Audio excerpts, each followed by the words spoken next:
Chapter 1, Introduction to Environmental Science. Environmental science is just another name for ecology. The central case study from your textbook is talking about fixing a hole in the sky.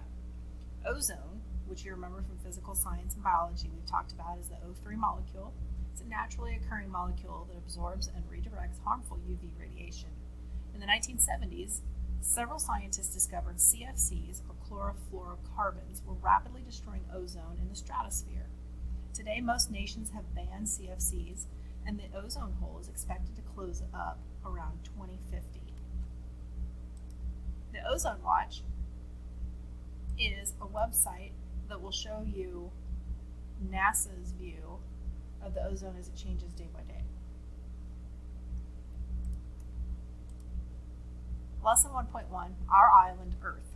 Like all species on Earth, humans rely on a healthy, functioning planet for air, water, food, and shelter. So what exactly is environmental science? It's the study of our planet's natural systems and how humans and the environment affect one another. The environment includes all living and non-living things and what organisms interact with them. Understanding those interactions between humans and the environment is the first step to solving our environmental problems. So once we identify an environmental problem, then we can start looking for solutions. Environmental science is different than environmentalism. Environmental science is objective, it's unbiased, it's the pursuit of knowledge about the workings of our environment and how our interactions can alter it. Environmentalism, on the other hand, is a social movement dedicated to protecting the natural world. Those are those tree huggers. Environmentalists protest the use of GMOs. A lot of times they will spread misinformation to try and sway people. Natural resources. You remember from middle school, we've talked about these before. Natural resources are just those minerals and energy sources that we find in nature that we need to survive. Renewable ones are naturally replenished over short periods, so less than our lifetime. Cornfields, sunlight, those are considered renewable resources. Non-renewable resources are naturally formed much slower than we can ever use them. So non-renewable resources like crude oil, gas, coal, the metals that are found naturally, those are not going to regenerate anytime soon. So much longer than our lifetime or our children's lifetime. A renewable resource can become non-renewable if we use it or destroy it faster than it can be replenished. So such as water. That's considered a renewable resource, but it can very quickly become non-renewable. Human population growth. You can see on this graph here, the world population growth has had several major things that have influenced the number. The first was the agricultural revolution here. About 10,000 years ago, humans began living in villages. They had longer lifespans and more surviving children. They got tired of the hunter-gatherer lifestyle and decided they were going to set up farming operations. So they would grow their own crops, keep their own animals fenced in. That way they didn't have to expend all of their resources going and looking for the things that they needed. Later on, you can see the bubonic plague here. There's a huge dip. The bubonic plague, or the Black Plague, wiped out a huge chunk of population. And then after that, the Industrial Revolution began in the 1700s, driven by fossil fuels and technological advances. So the Industrial Revolution created this giant spike in the human population. There's a website that we can go visit that'll actually show us the world population growth. So right now, at this instant, you can see that the world population, 7.8 billion. The births today, the births this year, deaths today, and this is how fast the population was growing.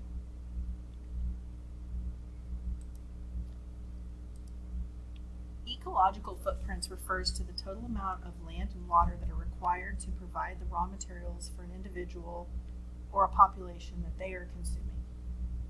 It also refers to the disposal or recycling of that waste that individual or population consumes. Most information comes when those footprints are calculated using the same method. One calculation shows that the ecological footprint of the average American is 3.5 times the global average. So this farm right here if this were, say, a hog farming operation, it would have a much larger ecological footprint than, say, an organic blueberry farm. There's another website that we have that we can go look at our personal water footprint. And we'll come back and visit this when we talk about aquatics. But this shows you how much water a person uses. It's not just how much water you drink or how much you're using when you wash dishes or flush the toilet, but it's also how much water that it takes to grow the food that you eat or the clothing that you wear. So that's kind of interesting in itself. Tragedy of the commons is a concept that we're going to talk about quite a bit this year. It describes a situation in which resources, which are made available to everyone, are used unsustainably and eventually depleted. Resource management, whether it's voluntary or mandated, can help avoid resource depletion. So think about the cups in the lunchroom. Several years ago, we had a problem with people that were wasting the cups. They would come take 4, 5, 6 cups a day. We started running out of cups. We saw that it was a problem, so we started managing that resource. We said everybody's allowed 1 cup. That cut down on the waste, and it helped to preserve that resource, because if we can't respect the number of cups, then the cups go away and we don't have drinks anymore. So the commons that they're talking about refer to the public pasture land that was shared by villagers in 19th century England. So if one person is irresponsible in letting their animals overgraze that pasture, then we won't have a pasture for anyone to use. 1.2, the nature of science. The word science comes from the Latin word scientia, meaning knowledge. Science is an organized way of studying the natural world. It assumes the natural world functions in accordance with rules that don't change. It does not deal with supernatural. It relies on evidence from measurements and observations, so facts. Scientific ideas are supported, they're not proven, and they're accepted, not believed in. The process of science involves asking questions, making observations, seeking evidence, sharing those ideas, and analyzing results. That way, the process can become circular. It's looping back on itself. It's not linear. It's not point A to point B to point C. Science is dynamic and it's creative. Exploration and discovery. Many investigations start with the observation of a phenomenon. So the basic tenet of science is that you see something, you hear something, you smell something, you taste it, you hear it, and then you ask a question. After you ask that question, then you go about trying to answer that question. That's science in a nutshell. So observations can be made with any of your 5 senses. They can be made with instruments. They can happen planned, or they can be unexpected. Many times that information, the best science, is shared with colleagues and discussed. Hypotheses is an attempt to answer a question. It explains a phenomenon or attempts to answer a scientific question. It generates predictions that can be checked with models or direct observation. It can be supported or rejected by data, and it may prompt new hypotheses. Gathering data. Scientists test predictions by gathering evidence in the form of data. If data matches predictions, hypothesis is supported. If it doesn't, then it's rejected. The data can come from experimental or observational studies. Ideally, experiments and studies are controlled and repeated to ensure that there is not some outside influence that's changing our results. The community of science. After completing studies, scientists will present their work and get feedback from each other. They write papers. They publish things on the internet. Many journals are peer-reviewed, meaning scientists review papers for other people. Good science means that it's replicable. They can repeat that experiment and keep getting the same results. And self-correction means that the scientists can go back and see what they did wrong, fix it, and make sure that every time they do the experiment that it's going to come out the same. Sometimes those reinterpretations are drastic, but many times it's just a minor adjustment. Science is constantly refining and improving upon itself. Scientific theory building is based off of that hypothesis, which is a testable explanation. A theory, however, is a broader explanation for a wide range of observations. Both of them must be testable. They both have to be supported by multiple lines of evidence and replicable to be accepted by the scientific community.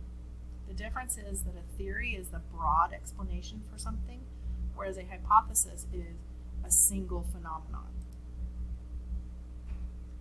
Building on environmental science. Addressing environmental problems involves more than just understanding the science. There's ethics, there's culture, and there's worldview. So ethics is the study of behavior, good, bad, right, wrong, those moral principles and values that influence how a person acts. Culture is a group of knowledge, beliefs, values, and learned ways that are shared by a group of people. And the worldview is the perception of the world and their place in it. Environmental ethics is the application of ethical standards to the relationship between humans and the environments. It's more than just, are you throwing trash out your car window because you don't think you're going to get caught and fined? Or do you not throw the trash out the window because you understand that it's wrong? Anthropocentrism is that humans and human welfare are most important. Biocentrism is that all living things have value and some may be more important than others. And ecocentrism is the well-being of a species or community is more important than that of an individual. Right now, in the midst of COVID, we are very anthropocentric. A year ago, we were a little more biocentric in our views. When you went to lunch, you got a tray with your food. There was very little waste. Now, when you go to lunch, you get a styrofoam or plastic container with lots of styrofoam and plastic containers inside of it. There's a lot of waste, so we're not as concerned about the environment as we are right now, human health. Environmental justice movement recognizes that equality of life is connected to environmental quality. It promotes fair and equitable treatment for all people regarding environmental practice and policy.